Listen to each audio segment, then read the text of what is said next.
Pessoal, vamos lá, mais uma questão direto ao assunto aqui, ó. Mais uma questão de concordância, e tem 3 aqui destacado para vocês aqui do edital. Fechado? Vamos lá? Ó, a palavra destacada atende às exigências da norma padrão da língua portuguesa. Mais uma perguntinha me fizeram aqui. Professor, como é que você sabe que tudo isso aqui tem a ver com concordância verbal? Olha só, gente, não é que a gente adivinha, é que nós vamos aqui. A palavra destacada é o deve. Pois hajam, levou, tem e foram, todos os verbos, né? Então nós temos algum problema em relação ao verbo. Mas eu vou deixar com vocês. Pausa o vídeo, tenta responder a questão daquele esquema e eu volto aqui. Marca o tempo, hein, gente? Marca o tempo que você leva para resolver. E eu venho com a resolução. Tá valendo. Se foi na letra D, olha o que acontece na letra D. São 2 opções. Pode ser o verbo no singular, deve, pode ser no plural, devem, né?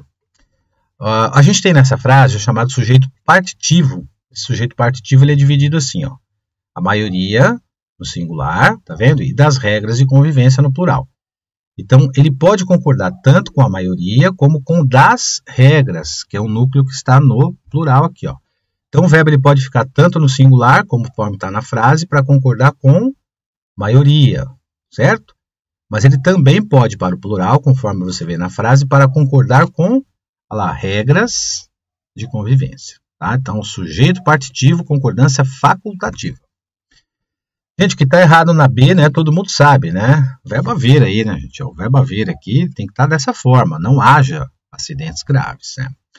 Verbo haver é impessoal. O que significa impessoal? Ele não tem sujeito. Como é que eu sei que ele é impessoal? Porque ele está empregado no sentido de existir, ocorrer ou acontecer. Eu faço a substituição por um deles. Sempre esse verbo haver vai estar no singular quando ele tiver um desses 3 sentidos, porque ele é impessoal. Impessoal significa dizer que não tem sujeito, tá? O que está errado nesse verbo aqui, gente, na letra C? Olha só, fui eu que levei. Aqui tem uma situação interessante, ó. Vejam que a gente tem antes do que aqui, ó. Na verdade, antes do levei, a gente tem o que. Ele representa o sujeito, ele está representando o eu. Ele é um pronome relativo, ele se refere ao eu.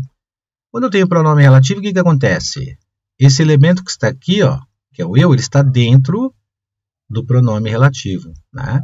Então, o pronome relativo é o eu aqui, ó, e ele funciona como sujeito, o sujeito que pratica a ação do verbo levar. Então, nesse caso, com o pronome relativo que, o verbo tem que concordar com o termo anteposto, que nesse caso aí é o eu, né? Conforme você vê aqui, ó. Tá? Vou trazer uma observaçãozinha para vocês aqui, porque pode acontecer de ter o verbo, uma concordância verbal com o pronome quem. Olha o que acontece aqui, ó. Se o sujeito for representado pelo pronome quem, o verbo concordará com o elemento anteposto, 2 opções, né?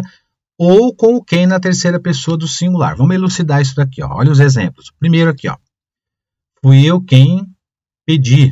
Fica correto, ele concorda com o eu antes do pronome quem. Mas poderia ser fui eu quem pediu. Cuidado com essa daqui, hein, gente. Essa daqui, quando cai em prova, normalmente a maioria erra, não está acostumado, hein?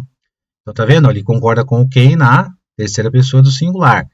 Fica estranho, fui eu quem pediu a palavra, mas fica correto, tá? Presta atenção aí, ó. O da frase, olha o da frase lá da prova, ó. Fui eu que levei, tá? Mas poderia ser o quem aqui, poderia ser fui eu quem levou. Fechou? Letra D de dado, olha esse tem aqui, ó. Essa forma verbal tá errada, né? Por que está errado? Vamos consertar para essa daqui, ó. Tá vendo essa palavrinha destacada? Né? Você tem o mais de uma empresa é o sujeito da oração. Só que é o que nós temos aqui. Caso as expressões que indicam ideia de proximidade ou ideia aproximada, que é mais de um ou mais de uma, menos de uma, cerca de, perto de. Essas expressões, olha gente, presta atenção, ó. Não contam como concordância, hein? Então, ó, correto seria o seguinte, ó. O verbo concorda com o termo seguinte. E o termo seguinte a essa expressão, do mais de um, é uma empresa aqui, tá? É o núcleo do sujeito. Portanto, ó, mais de uma empresa tem o verbo conjugado na terceira pessoa do singular para concordar com uma empresa. Aqui ele está na terceira pessoa do plural, é como se ele estivesse concordando com mais de um, que é claro que mais de um significa dizer pelo menos 2, né? Mas como eu disse aqui, a gramática, ó, não contam para a concordância, o mais de, menos de, cerca de, perto de. Finalmente, a letra E. O que está errado nesse foram aqui, ó? O correto seria fomos, né? Por que fomos é o correto? O sujeito é o gerente, o diretor e o pessoal e eu. Olha o eu destacado aqui, ó. O que significa isso, ó? Primeira pessoa do plural nós, né? Se eu estou incluído aqui, então conjugamos como nós, né? Então o correto seria: o verbo deve ser conjugado na primeira pessoa do plural e não na terceira do plural, conforme ele colocou aqui, ó. Porque o eu aparece aqui. Agora, claro, se o eu não tivesse aqui, se fosse só o gerente e o diretor, aí sim foram. Legal? Vamos lá, mais uma para conta aí. Fica ligado, hein, gente? Não esquece.